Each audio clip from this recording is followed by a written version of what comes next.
Assalamualaikum warahmatullahi wabarakatuh. Selamat datang di channel Indri Wiasari. Nah, di video kali ini aku akan memaparkan hal-hal apa saja sih yang wajib kalian perhatikan atau kalian cek saat membeli sepatu. Nah, sebelumnya aku akan menceritakan contoh kasus yang pernah terjadi sehingga teman-teman bisa memahami nih kenapa jadi harus mencek barang sebelum membeli. Nah, jadi dulu di tempat aku kerja dulu ya, yang istilahnya sudah punya SOP tentang pengecekan barang sebelum dibeli customer itu terjadi juga hal-hal yang tidak diinginkan. Jadi kan kalau di perusahaan besar atau brand besar itu dia ada pengecekan, yaitu yang pertama dicek sama SPG, yang kedua dicek sama kasir sebelum transaksi. Nah, padahal udah ada SOP, tapi hal ini juga bisa terjadi. Nah, kasusnya itu adalah customer itu setelah beberapa hari beli sepatu, dia komplain datang ke store. Dia bilang bahwa sepatu yang dia terima itu kanan dan kanan atau kiri dan kiri, yang artinya tidak sepasang. Nah, customer ini baru menyadari setelah beberapa hari karena sepatunya memang belum dipakainya gitu loh. Nah, ketika ya pegawai store ini mau menukar, ternyata memang stoknya tinggal satu dan ini memang ada kesalahan di human error kayak gitu, atau memang ada kesalahan saat supplier mengirim. Itu akan aku jelaskan. Nah, yang kedua ada kesalahan atau customer itu komplain gara-gara dia baru menyadari juga itu setelah beberapa hari dan sepatunya itu sempat dipakai bahwa sepatunya itu beda size. Jadi yang kiri itu 37, yang kanan 38. Nah, kalau udah dipakai biasanya soalnya itu kelihatan ya, kalau udah dipakai beda sama yang belum pernah dipakai. Jadi kalau sepatu itu nampak sekali kalau udah dipakai, apalagi beberapa hari. Nah, hal ini sebenarnya merepotkan customer karena dia harus balik lagi ke mall, harus komplain. Nah, sama juga pihak pegawai juga kan, kalau misalkan sudah ada SOP pengecekan ternyata dia salah mengasih barang ke customer, maka mereka yang akan ganti barang itu. Nah, jadi supaya sama-sama enak lah. Jadi sebagai customer harus tahu apa saja sih yang perlu dicek saat membeli sepatu.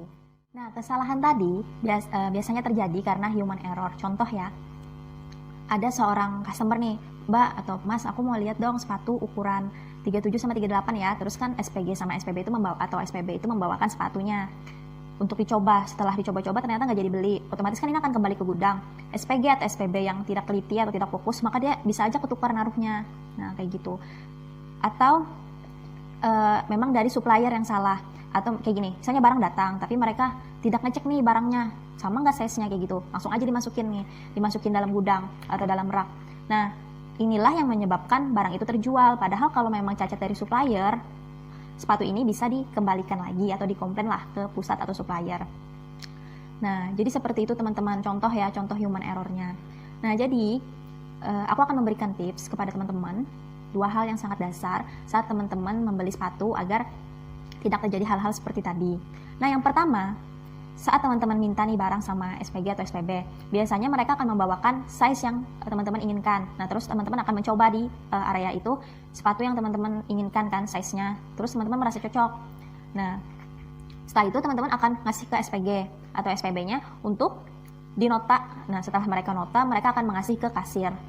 Takutnya saat mereka membawa ini kan, barang ini memasukkan dalam kotak, takutnya kita kan nggak tahu mereka salah mungkin masukkan size-nya atau tertukar, yang harusnya kalian mau pesan 38 mereka keambil kotak nomor 39. Nah, walaupun setiap perusahaan itu memiliki SOP-nya masing-masing, apalagi perusahaan besar, mereka itu harus ngecek loh, SPG, SPB dan kasir itu harus ngecek. Tapi kalau misalkan toko terlalu ramai, biasanya mereka nggak sempat ngecek.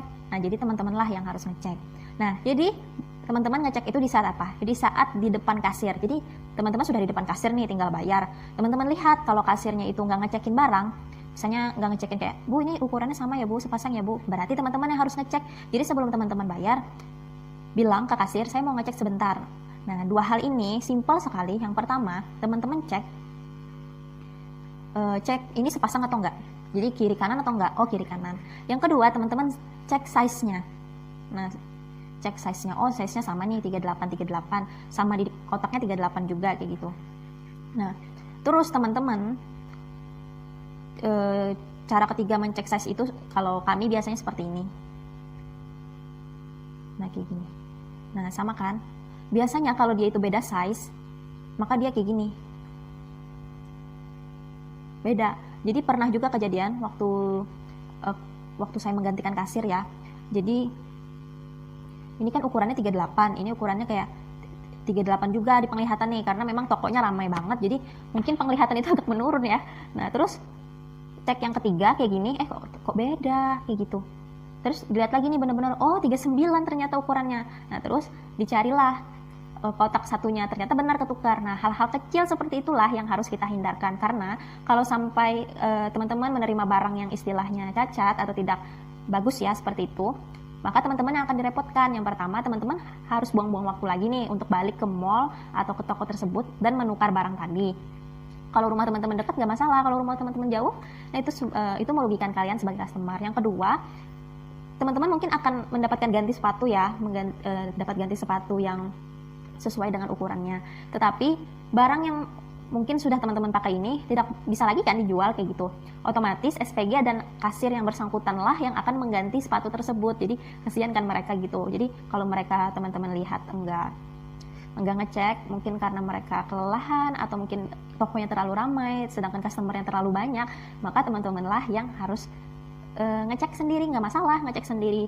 Ini adalah pengetahuan dasar hal-hal yang dicek saat membeli sepatu. Nah di video sebelumnya aku sudah memaparkan hal-hal dasar yang dicek saat membeli tas. Jadi itu hal dasar aja kita cek. Setelah itu ya sudah, karena itu adalah SOP buat ngecek sebenarnya pegawai yang ngecek barang customer itu dua hal itu aja.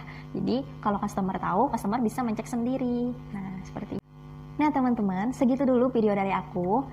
Mudah-mudahan kalian suka dan mudah-mudahan video ini bermanfaat.